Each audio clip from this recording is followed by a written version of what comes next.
নমস্কার। গণেশ চতুর্থী ২৭শে আগস্ট বুধবার দেশব্যাপী পালন হবে। আর শুভ সময়টি হচ্ছে সকাল ১১টা বেজে ৫ মিনিট থেকে ১টা ৪০ মিনিট পর্যন্ত।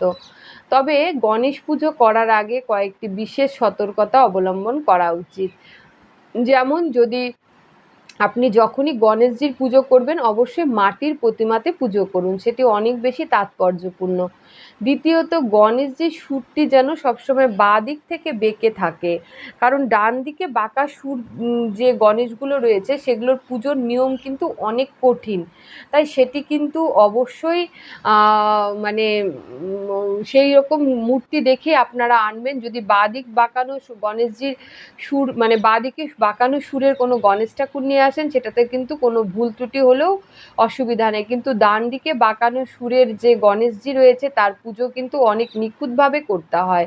দ্বিতীয়ত, গণেশ চতুর্থীতে তো ঠাকুরকে আপনারা মিষ্টি খাবার দেবেন, কিন্তু পঞ্চমী এবং ষষ্ঠীতে অবশ্যই ভগবানকে মিষ্টি পায়েস তার মধ্যে বিভিন্ন মানে কিশমিশ কাজু এগুলো মিশিয়ে খেতে দিন।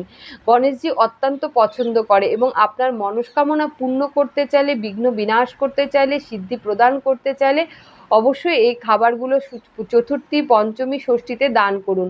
10 দিন পরে অনন্ত চতুর্দশীর দিন কিন্তু অনন্ত চতুর্দশী ৬/৯/২০২৫ 10 দিন পরে গণেশজির বিসর্জন তিথি। সেদিন অবশ্যই যারা যারা চাইছেন যে গণেশের মূর্তিকে বিসর্জন দেবেন, সে অনন্ত চতুর্দশীর দিনে কিন্তু অবশ্যই বিসর্জন দিতে পারেন।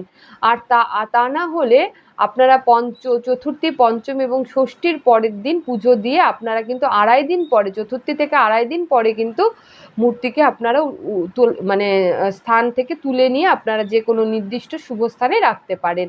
এই জিনিসগুলো অবশ্যই সতর্কতা অবলম্বন করা উচিত। গণেশজিকে কোনো সুগন্ধি জিনিস কিন্তু কখনোই দেবেন না। খাবারে তুলসী পাতা নিবেদন করবেন না।